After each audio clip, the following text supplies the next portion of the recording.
Ada sebuah video di mana saya dikirim linknya menceritakan ramalan Jayabaya tentang keadaan dunia saat ini. Lalu dia menggabungkan sejarah 7 presiden belakangan di Indonesia yang ternyata berpola atau ada polanya. Pola sepertinya halnya di Amerika. Rakyat Amerika memilih yang sesuai dengan kebutuhan bangsa Amerika pada saat itu untuk mengantisipasi masa depan dan manfaat yang akan rakyat dapatkan ke depannya. Jadi kalau rakyat Amerika perlu keuntungan finansial alias rakyatnya mau kaya, maka Partai Republik lah yang terpilih menang. Karena Partai Republik cirinya menurunkan pajak dan menswastakan negara. Kalau Partai Demokrat yang terpilih, pajak naik namun fasilitas negara untuk rakyat jadi gratis dan lengkap seperti sarana kesehatan dan pendidikannya. Demikian juga 7 presiden Indonesia menjabat selama ini, maka semua bergaya sama, yaitu heavy on government atau berciri apa-apa pemerintah, ala Partai Demokratnya Amerika, ala sosialisnya Tiongkok. Sementara para kandidat yang akan bermain di 2024 saat ini semuanya berciri sama, berpola sama dengan 7 presiden yang telah berkuasa, apa-apa pemerintah.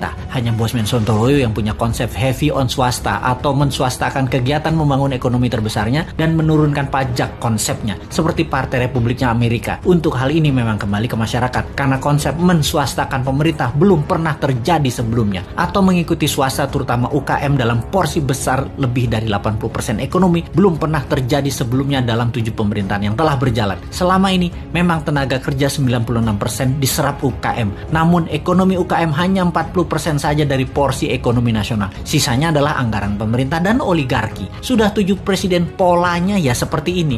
Belum pernah UKM naik kekuatannya menjadi menguasai ekonomi ke 80% atau naik 100% dari sekarang, atau 2 kali lipat kekuatan ekonomi saat ini yang bisa membuat GDP per kapita naik dari $4.000 menjadi $8.000 dalam sekejap. Sungguh, kalau mau UKM menang, juga pajak turun. Ya tidak pakai siapapun yang mencalonkan di 2024 yang saat ini ada di etalase calon presiden. Tapi entah bagaimana, bangsa Indonesia apakah mau berubah atau tetap, ya belum tahu juga. Apakah efek corona yang meluluh lantakan ekonomi saat ini dan mengambiarkan kesehatan masyarakat saat ini yang dikelola oleh pemerintah yang menjabat atau oleh masyarakat masih layak menjabat ke depannya di tahun 2024? Ya terserah rakyat. Jadi kita biarkan sampai 3 tahun ke depan aja. Kita lihat di tahun 2024 akankah memilih calon dari yang ada di etalase saat ini yang berciri sama dengan 7 presiden yang lalu, atau pilih calon-calon baru yang berciri baru bahkan beda seperti ala Sontoloyo misalnya. Tentunya bukan Bosman ya, dia mah nggak pantas, orang pedagang recehan dan provokator doang bisanya. Ciri presiden yang lalu-lalu adalah kuat hutang pinjaman dari negara lain. Dulu banyaknya ke IMF, sekarang malah 2, IMF dan Tiongkok. Dan nanti kalau yang jadi salah satu dari kandidat yang ada,